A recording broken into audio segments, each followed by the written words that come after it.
स्वामी जी, आपने तो जैसे बताया कि पुरुषों को ज़्यादा ज़रूरत है कि वो अपना वेट मेंटेन रखें ताकि उनका शरीर भी सुडौल रहे, अच्छा रहे, क्योंकि महिलाएं तो कर ही लेती हैं परिश्रम।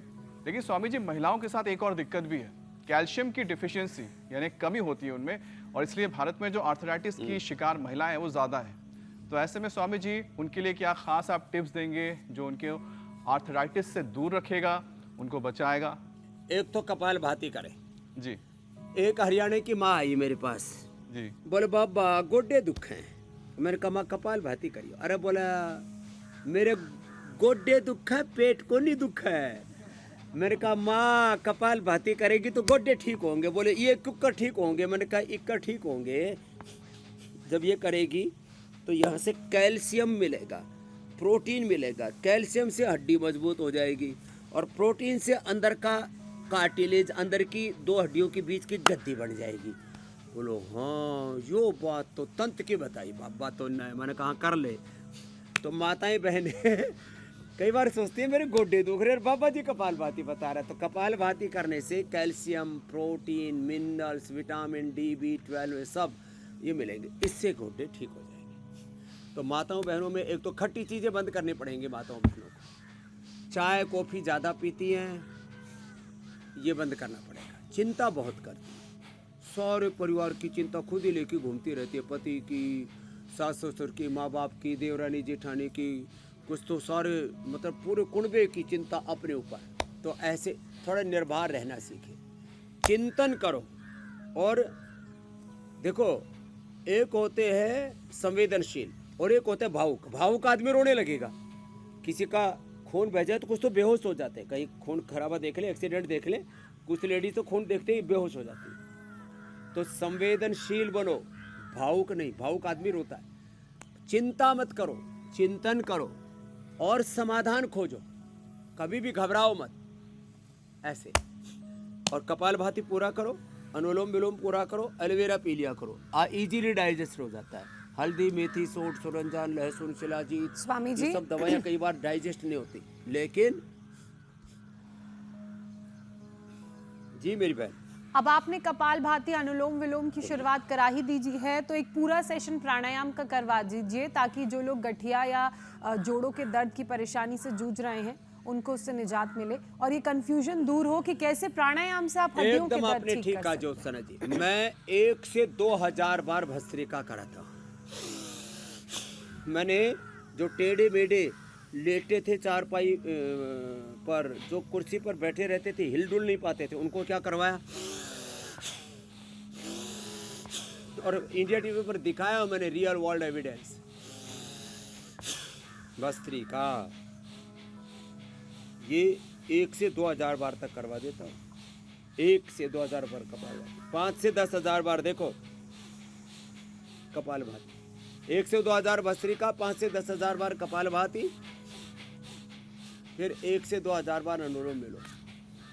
RFX, CRP, ANA, avian, HLB27 सारा उपद्रव खत्म, पेन किलर, स्टीराइड, बायोलॉजिकल सब बंद, एंक्लोजिंग स्पाइटिस, स्क्लेरोसिस, टेढ़े मेढ़े ऐसे ही डांस करते रहते हैं, बहुत बुरी हालत रहती है। फिर पार्किंसंस, अल्जाइमर, डिमेंशिया, ये भी सब वात रोग है। वात रोग कपाल भाती करें। वात माने प्राण, प्राण शक्ति का उन्नयन, प्राण शक्ति का पूरा कंट्रोल और प्राण को एज ए मेडिकेशन। हम रोज बोलते हैं ना, less oxygen supply is the main cause of all diseases and proper oxygen supply is the ultimate medication remedy for all diseases. तो एक कपाल भाती और अनुलोम विलोम करेंगे। 72 करोड़ 72 लाख 10,201 नाड़ियाँ, अष्ट चक्र, नवद्वार और 37 ट्रिलियन सेल्स, सारे tissue, organs, genes, chromosomes, RNA, DNA, protein, phosphorylation, पूरा एक एक सेल का स्ट्रक्चर, उसका आत्मनिर्माण से लेकर आत्मविसर्जन तक, एपोप्टोसिस, ऑटोफेजी, माइटोफेजी, एक एक सेल का पूरा जो जीवन चक्र है, काल चक्र है, कार्य चक्र है, उसका जो वर्किंग मेथड है वो ठीक रहता है। इसलिए भस्त्रिका, कपाल भाती, अनुलोम विलोम मूल 3 प्राणायाम है। फिर ब्राह्मण उद्गीत, ये स्ट्रेस फ्री रहने के लिए, stress is the main cause of all disease. धी धृति स्मृति विभ्रष्ट कर्म यत् कुर्ते अशुभम प्रज्ञा अपराधम तम विद्यात् सर्वदोष प्रकोपण। फिर स्वामी जिनको इनफर्टिलिटी है, दाम्पत्य जीवन सुखी नहीं है, बाह्य प्राणायाम।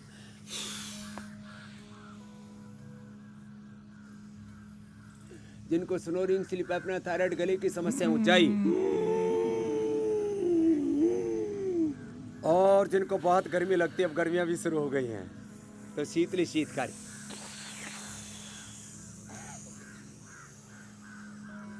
ये बड़ा जबरदस्त है। स्वामी जी जबरदस्त है ठंडा कि ठंडा आपने हो गया था। भस्त्रिका और कपालभाति करा दी इतनी, एक एक सेल जा गए, अब लोगों को भूख भी लग गई है। तो आप जब तक जरा घरेलू नुस्खे बताएंगे कि क्या पेट में डालने से सीधा घुटने तंदुरुस्त रहेंगे, तब तक मैं ये बताता हूँ कल किस विषय पर आप बात करेंगे और लोगों को उपाय बताएंगे और निजात दिलाएंगे बीमारियों से। भारत को WHO का बड़ा अलर्ट, हेपेटाइटिस बन सकता है संकट, जिगर पर फैट्स जमने के cancer, sugar, BP, heart problem का डर। स्वामी रामदेव का समर सेशन, लीवर के 5 रोगों की खत्म होगी टेंशन। तो कल सुबह 7:56 पर ये इंडिया टीवी लगाइए और योग गुरु स्वामी रामदेव के साथ अपने लीवर के साथ साथ तमाम बीमारियों को दूर भगाइए। स्वामी जी। तो देखो, गाय का दूध, दही, छाछ भी हमने सबको उपलब्ध करा दिया। गाय के दूध को उबाल लें और गाढ़ा कर लें। थोड़ा सा गाढ़ा होने के बाद में एलोवेरा के जो पल्प है ना, एलोवेरा को दोनों तरफ से ऐसे काट करके ना, और फिर इसका ये एलोवेरा को दोनों तरफ से ऐसे काटा, ऐसे काटने के बाद में और फिर इसका ऐसे करके, और फिर ये इसका अपने आप ही ये छोटे छोटे पीस तैयार हो जाते हैं। आप इसको जो है जब ऐसे ऐसे करके यो ऐसे ऐसे कर लिया तो ये इसके ऐसे छोटे छोटे ये टुकड़े बन जाएंगे, और इसका ये छोटे छोटे ऐसे टुकड़े बना करके इसको ऐसे डाल दें, और डाल दें तो फिर ये इसमें पक जाएगा, और इतनी बढ़िया इसकी खीर बना सकते हैं। इसमें मीठे के तौर पर मुनक्का, अंजीर, खजूर डाल सकते हैं, या ठंडा होने के बाद थोड़ा शुगर मिलाकर, ये वाला चीनी नहीं, ये बनाना जैगरी पाउडर या ये ब्राउन शुगर या खांड बेस्ट है, और ये मिला करके, और इसके अंदर अब थोड़ा मावा के अंदर डाला तो फिर और जल्दी बन जाएगा। तो ये मावा भी हमने रख रखा है यहाँ पर। तो जिसको जैसा भी करना है वैसा ही करके इसकी ये पूरी बर्फ़ी तैयार हो जाएगी। और बर्फ़ी में मैंने कहा शुगर के तौर पर खांड बेस्ट है। आप फिर ये खांड खाएं, खांड के साथ इसको खाएंगे, या मुनक्का, गुड़, शक्कर, खजूर, अंजीर उसको मिला करके, और ये बर्फ़ी खाएंगे ना, तो ज़िंदगी में कभी हड्डियों में दर्द होगा नहीं। भाई हमारे तो घुटने दुखने वाले हैं नहीं। वैसे हड्डियों को के दर्द का हम तो आपको कितना अच्छा और बताते मीठा इतना ये खा उपाय है लेते हैं। स्वामी जी।